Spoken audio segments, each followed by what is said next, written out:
Oh, hey guys, it's Photoshop.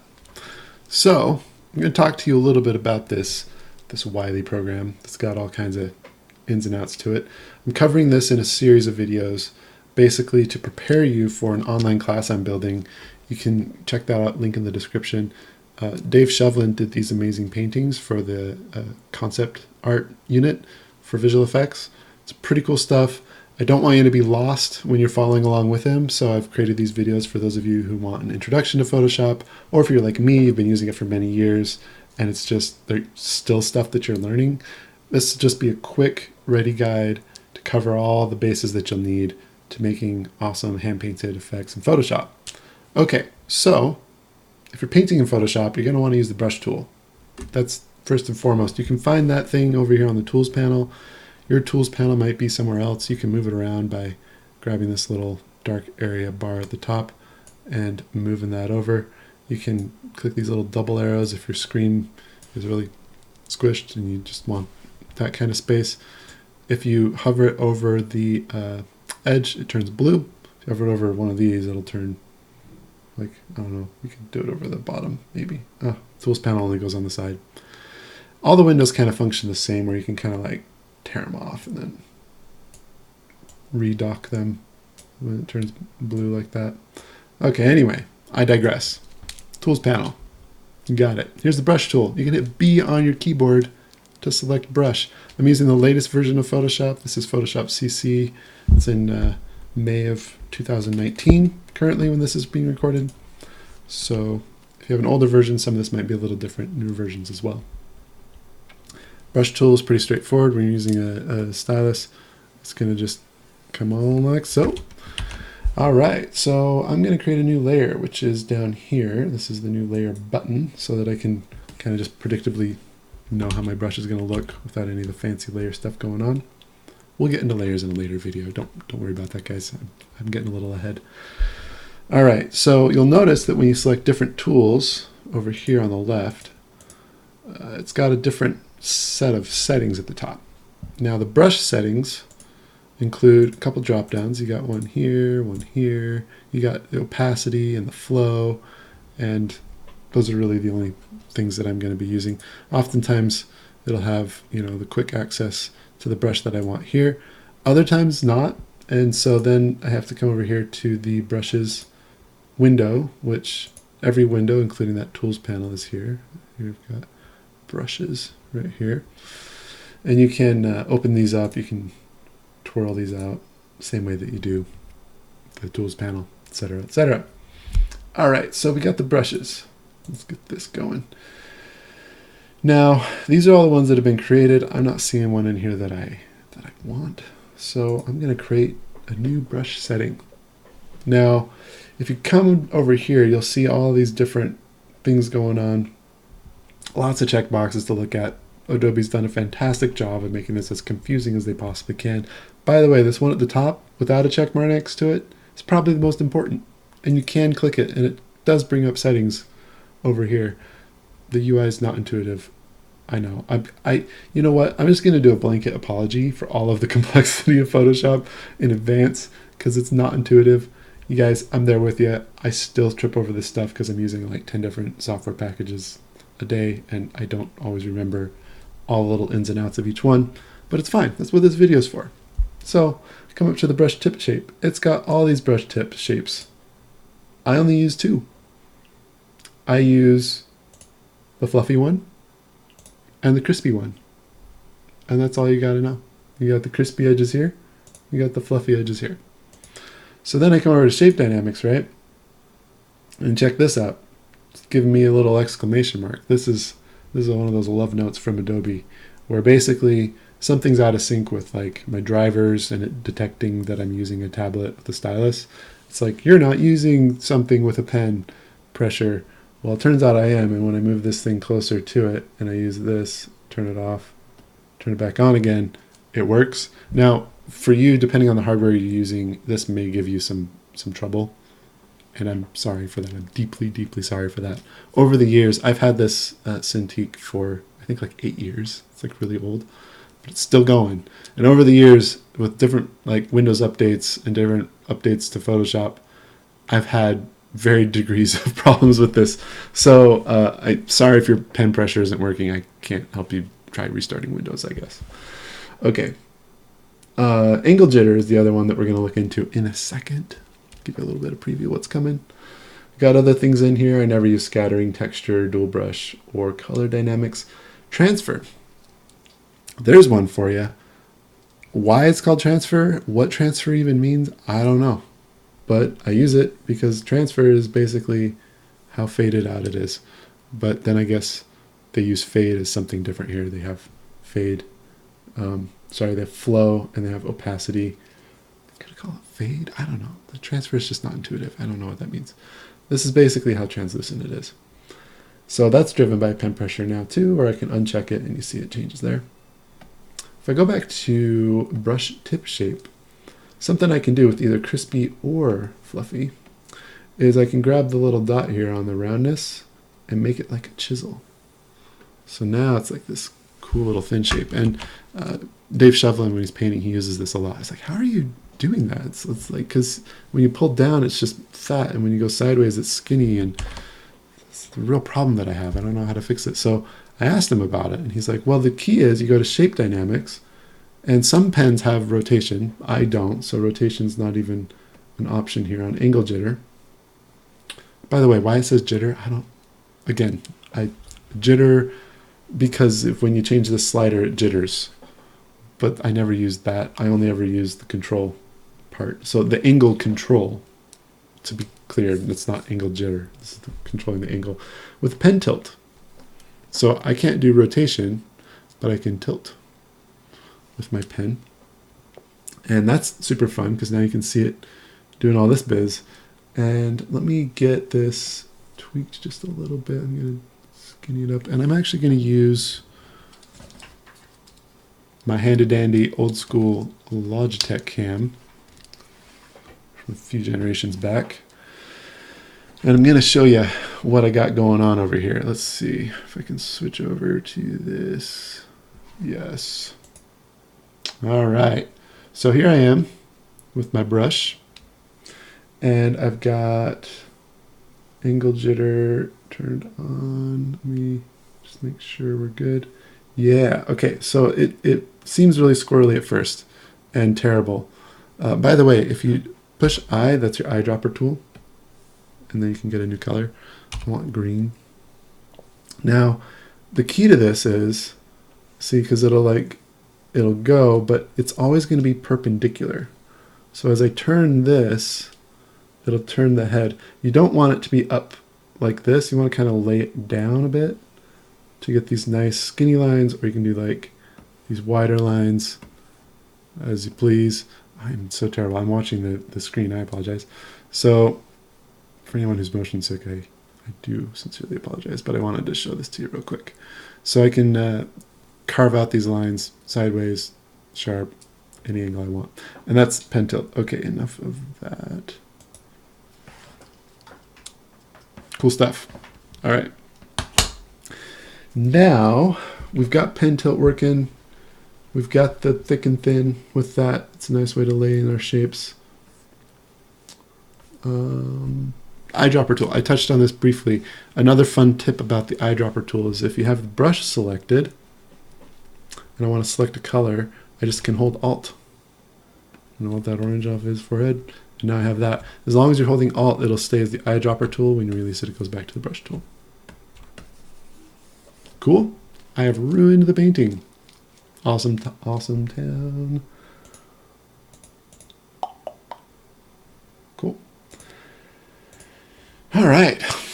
Let's move into some other tools. So we've got the eraser tool. Fun fact about the eraser tool, it also uses the brush settings window and the brushes. I never talked about the brushes.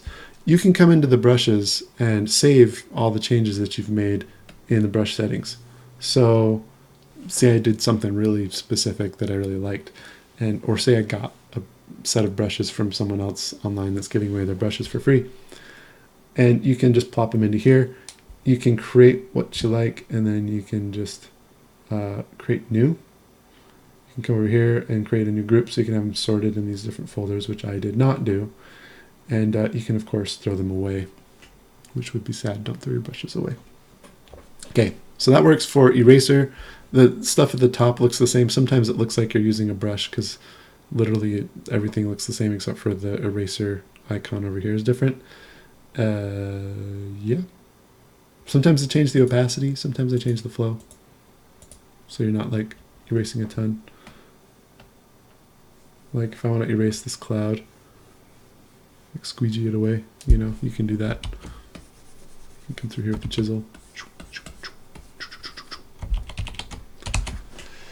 All right, so there's the eraser tool. Next up, it's lasso time. So L is the lasso tool. By the way, E is eraser. A lot of these are just, the ones that I'm listing start with whatever they're called, except for the ones I'm going to get to next. We'll talk about that in a sec. So the lasso tool is really handy. It's over here. And you'll notice if you mouse over the lasso tool, it has a little arrow. If you click and hold, it's also got the polygonal lasso tool and the magnetic lasso tool. And you're going to have by default, these are all set to L. So like if you like keep hitting L, I think it's like if you hit L multiple times, it switches between them. I just turned that off. I'll show you that real quick up here. Edit, and then, oh, I'll get my head out of the way. Edit keyboard shortcuts. There you go. And you're going to want to change this. So you're going to see Photoshop defaults by default, obviously, because it's the default. And then you're going to want to duplicate your set here. You can name it whatever you want. You're going to basically be like hacking Photoshop. That's really what's happening. You're customizing it to do what you want it to do. It's not really hacking, it's just hotkeys. I call it Kai's Original, call it what you want. So then you'll have that option here.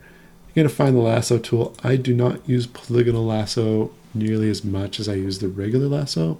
There are cases where it's good, but not usually. Magnetic is just out of the question, so I just get rid of that. You can just delete the shortcut over here. Some other ones while we're in here. Spoiler alert, I'm getting ahead of myself. If you come down to, nope, too far. All right, gradient tool is G. Paint bucket tool is also G. But you know what? In Adobe Animate, it's K. So I just set it to K. So it's the same in both for me. Some people come by my computer and they try using it and I hit G and they don't know what's going on. And I have to explain myself as a Flash animator. All right, I think the frame tool was set to K, if I remember right. I took that off. There's just, you can do whatever you want because you can always go back to Photoshop defaults if it's busted. All right, so we got the lasso tool. What does it do, Jason? You might be asking.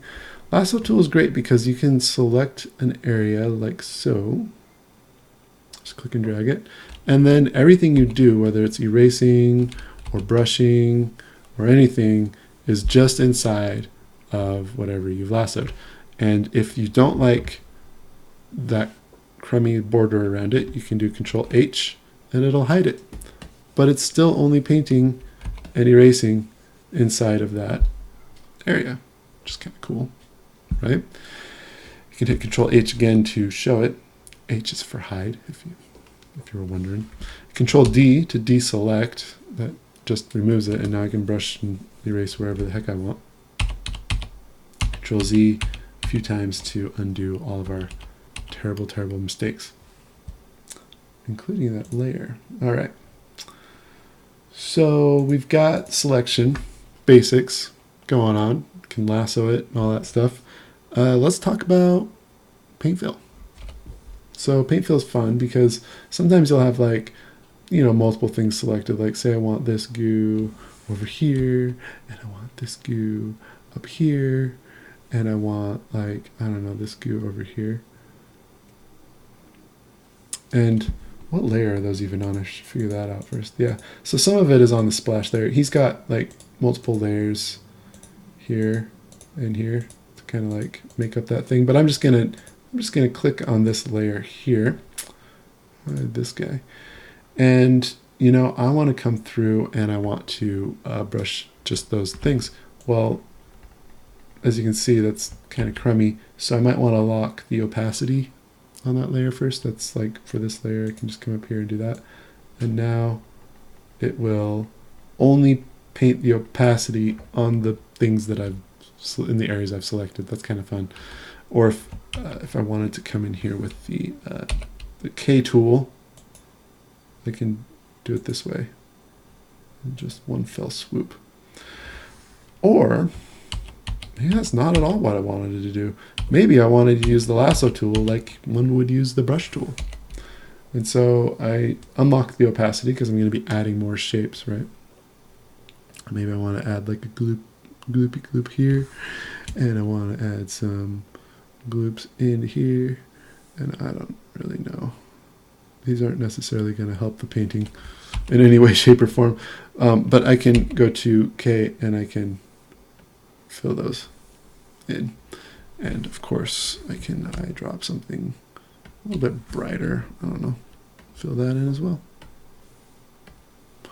If you want, you can use the gradient tool, which uses two colors. See, I've got my two colors up here in this gradient. You can click on that gradient. It brings up a gradient selector. Now, throughout Photoshop, there's all kinds of different gradient selectors.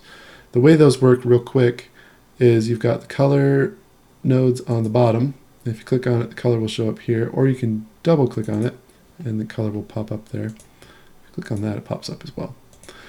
If you click in the middle, it will create a new node, so a new color. If you click and drag it away from the middle, or away from the bar, it'll disappear. If you click on the opacity, they'll show up right here. If you click on one of these, it'll just give you like a bunch of presets, which is kind of fun. I'll just use this guy here. And if you want, you can customize, create, do whatever you want, and then name it something here. And when you hit new, it will add it to the list up here. It's pretty fun. All right, so we've got Lime Slushy selected because that's cool. And then with the gradient tool selected, you can just click and drag, and it will start with the one color you had and end with the other. I can click and drag out here over and over until I find just the right gradient that I want. Yes, those are perfect. Remember, I can hit Control H to just check my work and just make sure I got it just the way I wanted. It's doing some weird anti-aliasing because I had it filled previously. If you don't want that, you can just like, that's not good.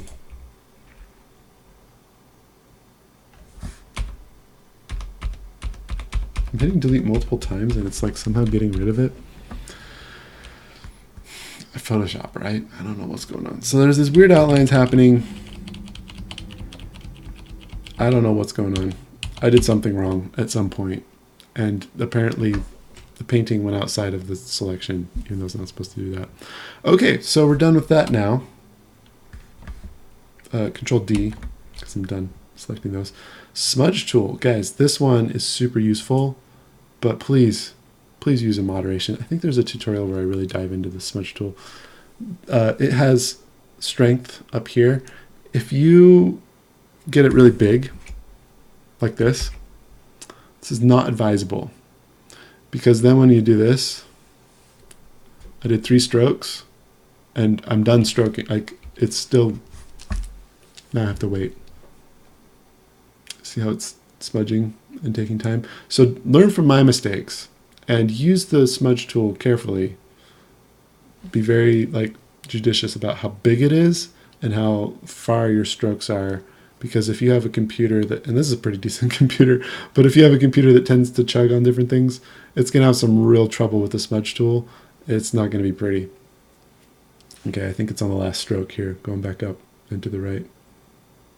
Yeah, we did it. Control Z. Okay, so when I use the smudge tool, I usually use it very small, and I just kind of do this. And it keeps up with it pretty nice. And I'll typically leave some areas crisp and other areas smudged. You'll notice that in the videos when Chevlin's painting, he's very, very cautious with the smudge tool and only uses it here and there to just kind of like flick out, feather out some edges here and or there. All right, and then to wrap it up, foreground and background colors. You may have noticed over here we've got green and white. These are nice little colors over here. You can click on those and it brings up a color picker, which is the same up here, but then you can flip them with the arrows here, or you can hit X on your keyboard. Just X switches between your foreground and background colors. It's kind of nice to just have like 2 colors that you toggle between, kind of saved. Also, very commonly you'll see you do like a palette of like 2 colors, so you don't need to save them here, and then you can just eyedrop from your palette, which is a great way to ensure that you're keeping the right colors throughout your painting. Okay, well, that covers it. That's our first introduction to the tools, the basic tools that you like to use in Photoshop, the brush tool, eraser, lasso, etc. Stay tuned for the next video. I'm going to talk about layers. It's exciting, guys. I'll catch you then.